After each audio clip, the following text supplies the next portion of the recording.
everybody, welcome to another Haa Maker Moments video. So today what we're going to do is make our very own washable, super washable window paint using tempera paint and soap, and then we're going to use it to create our very own stained glass designs. I had a ton of fun doing this project, so I can't wait to show you guys all the steps. Let's get started. So the first thing we're going to do is grab all of our materials. So for this project, what you're going to need is some tempera paint. I'm using just a Blick brand. You can get this off blickartmaterials.com. Some dish soap. Any old dish soap will do. I chose to go with the clear version because I think it'll have less of an impact on the final color.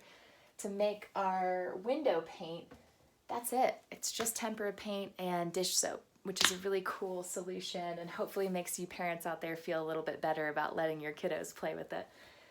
The other good things to have around would just be mixing cups for creating the different colors we're going to use. I've got a variety of brushes to try out to see what's going to give me the best mark. And then the last thing, and probably the most important if you're going for this stained glass look, are a couple rolls of tape. So I've got a thicker tape that I'm going to use to protect my windowsill because I'm painting on the inside of my house. And then I've got some blue painter's tape that I'm going to use to tape off some designs on the window. The other thing I want to tell you guys about this is you can do this outside. So if your parents are worried about you painting in the house, have fun with it outside. All you would have to do at the end is hose it off. Just make sure that you're using tempera paint.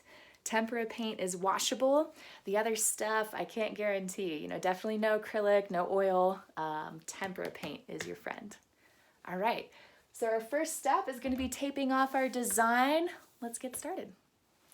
For some of our younger viewers, all you need is a window, and you can treat that like a canvas and use these window paints to make a beautiful landscape or portrait or just abstract piece, whatever you really want. For those who are looking for more of a challenge or a polished look, I'm going to show you a technique for taping off some geometric shapes that will mimic the look of stained glass. So I'm not going to show you the whole thing. We're going to use the power of TV or the magic of TV here to speed it up, but I'm going to go for kind of an abstract sun and sky look. Check it out.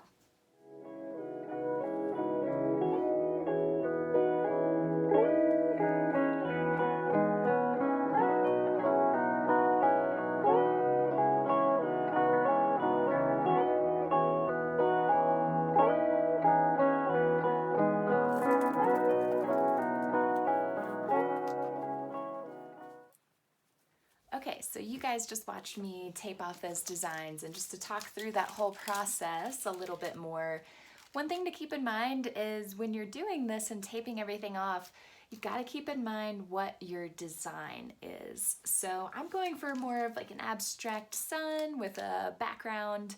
I want to mix up a few different colors, so that's what I have in my mind. And as a result, I taped off the sun first using those basic shapes.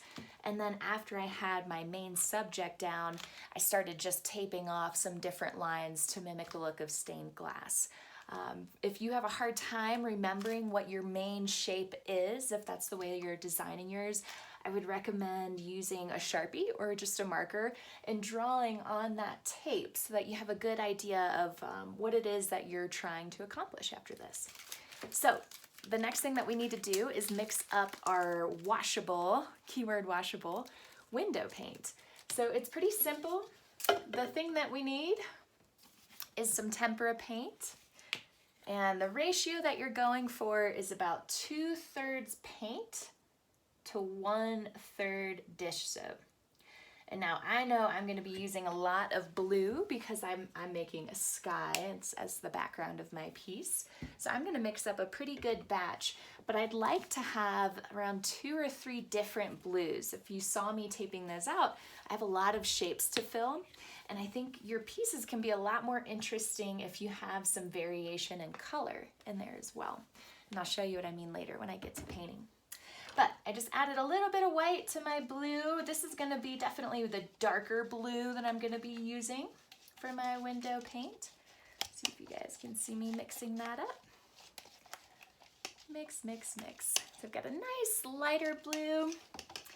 And now I'm gonna look at how high my paint is on my cup. If you have a plastic cup or clear plastic cup, that's gonna be a little bit more helpful for measuring out your soap. So again, it's 1/3 dish soap, 2/3 tempera paint. So I'm not gonna use the pump function on here. You're welcome, friends. And now I'm pouring in about half as much paint that's already in there. I'm pouring in that amount of soap. And hopefully, parents, this makes you feel a little bit better about letting your kids paint on the window. It's 1/3 dish soap.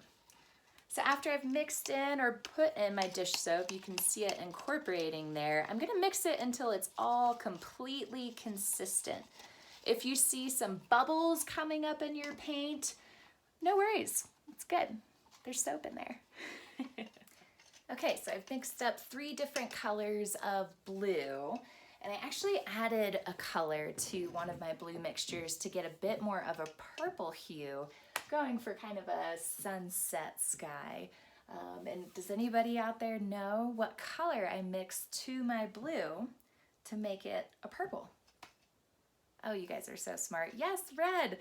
A little bit of red can go a long way. So these two started as the same color, and it was really just a very small amount of that red that gave me this beautiful purple color. So I'm gonna go ahead and start painting onto my window. And what I wanna do is spread out and kind of space out these colors. I don't wanna put 2 of the same color right next to each other. The other thing I don't wanna do is just slap on a big hunk of paint because it's gonna drip. So if we're going for stained glass, we wanna keep the paint contained in the certain sections or in all of these different sections. So I'm gonna start here, and I'm just gonna very carefully paint in horizontal strokes. The other thing I did before I started that you guys can't really see at this angle is I put a big piece of tape down on my windowsill. Again, I'm painting inside. Hopefully some of you can take advantage and go outside to do this, but if you're painting inside, it's not a bad idea to put a big piece of tape down there just in case you do have some drips. And I don't know if you guys can see it that clearly or that close, but as I'm painting these on or painting on this color, I can see little bubbles showing up, which is kind of cool. It's all that soap. The other thing that tells me is that this is going to be easy to clean off, which isn't that great.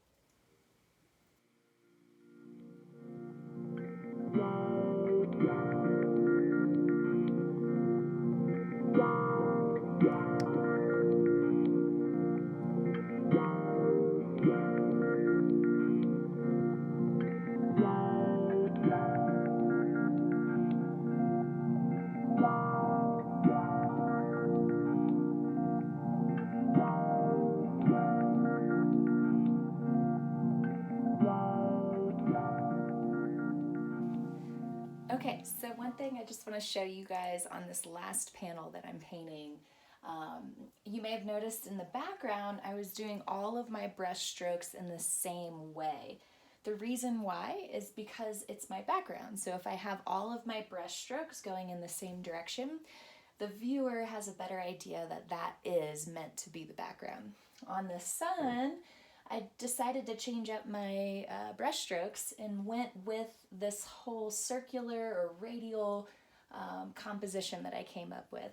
So I started doing my brush strokes like they were coming straight off from that center circle, and my hope is that that'll be enough of a contrast once this dries that makes it just a little bit more interesting.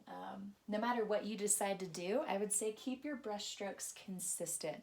If you start pushing your paintbrush back and forth on the window, it's going to be a little bit more messy looking, which is still cool. I love messy looking.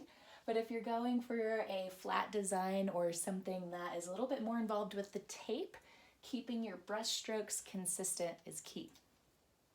So I'm just going to put on our last little color here. And you may have seen me earlier, I had added a little bit of red to one of my yellows to make it a bit more orange. I should have quizzed you on that. Red plus yellow makes orange. I tried it and it just came out way too dark. So instead of embracing it or just panicking a little bit or starting over, I just poured a little bit of that mixture that I thought was too red into one of my other yellow cups. Works just the same. A lot of art is about improvising, and when things don't go exactly like like you thought they would in your mind, having the confidence to try something different is really what we're trying to develop here. All right, so I'm gonna let this dry, and then after that happens, I'll see you guys back here to peel off my paint lines. Okay, so my paint is mostly dry. There might be a few spots on the tape still where it's a little wet, so I'll just have to be mindful of that as I peel it off. But the last couple of steps here involve me peeling all of these paint lines off, which is one of the most fun parts. All right, and I was telling you guys, you could either choose to leave the lines, and parents, look how easy that came off. You could either choose to leave the lines blank if you don't want to paint anymore, but what I'm gonna do is paint them all black. I think that's gonna help solidify my design and also just make it look a little bit more like stained glass. All right, man, that's really fun.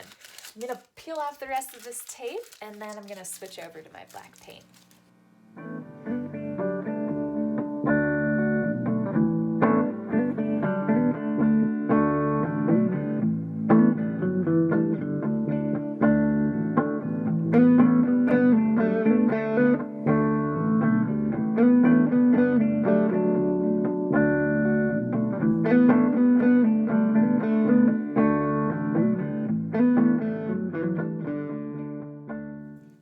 Okay, and that's it.